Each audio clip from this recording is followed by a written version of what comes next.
The number of black residents in Richmond is dropping, even as census numbers show the city's population steadily increasing over the last 20 years. So what does the change mean for residents present and future?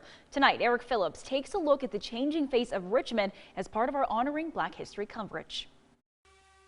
You only have to take a trip to the Manchester community to see the growth the city of Richmond is experiencing, with apartment buildings going up and businesses opening in areas that have been all but abandoned.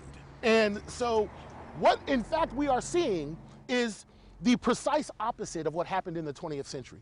Dr. Julian Hayter is an associate professor of leadership studies at the University of Richmond. There was a mass exodus from cities between the 1940s and the 1970s, right? Very few people know this. The movement of white Americans, almost exclusively white Americans, into America's suburbs was the greatest human migration in history. Leaving behind inner city communities containing mostly African-American residents with little investment and growing crime. There was this fear in the United States in the late 20th century of inner city crime. But now, not only are people returning to the city, they're also buying homes and renting apartments here.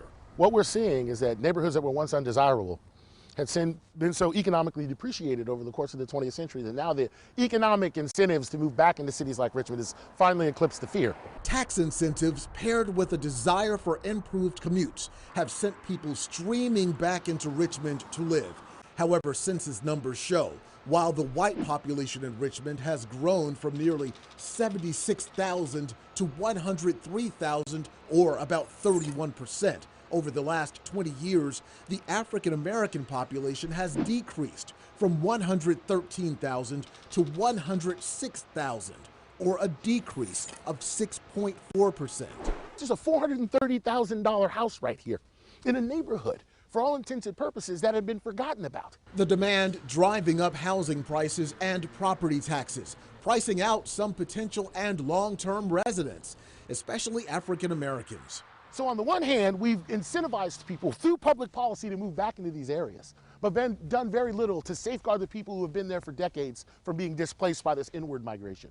We are just getting to the place where every one of my colleagues are talking about affordable housing.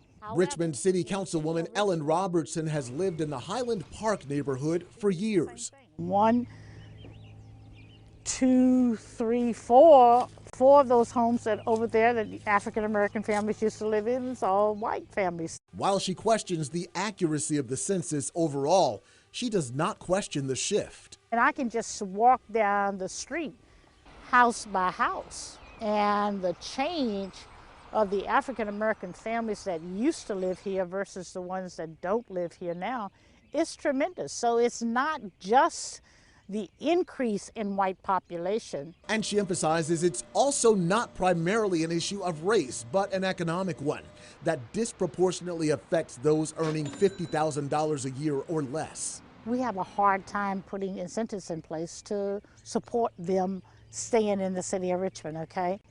But we can give tax breaks to the president of the Federal Reserve Bank. The city has transformed over the last decade plus, with areas like Manchester, Carver, Highland Park, and Scott's Addition all experiencing growth. The changes not only impacting residents, but also businesses. 2070. Joy Brewer and her husband AJ own Brewer's Cafe in Manchester. They both grew up on Richmond's south side and have a personal connection to the city. She wonders what type of long-term impact this growth will have. The fear is that the people who are coming in that are not a part of the community, because they don't have the roots here, do they care as much?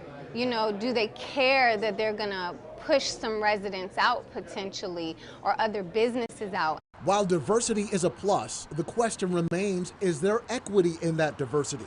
That's a question the city of Richmond and other communities across the country will have to figure out. There are more people living in cities now. We are in closer proximity to one another than at any point in human history. If we don't come to terms with how we live with one another in these spaces, it is going to be a rocky road forward. Hayter says cities across the country are experiencing one of the most profound demographic shifts in recent history. He says it's important to understand 20th century urban American history and what helped us to get to this point. And for those who are moving into the inner city, not to just enjoy the incentives, to become part of the community and give back. Now remember to join us every Thursday through the end of February as we honor more Black history. Stick around. We'll be right back with a final check of your forecast.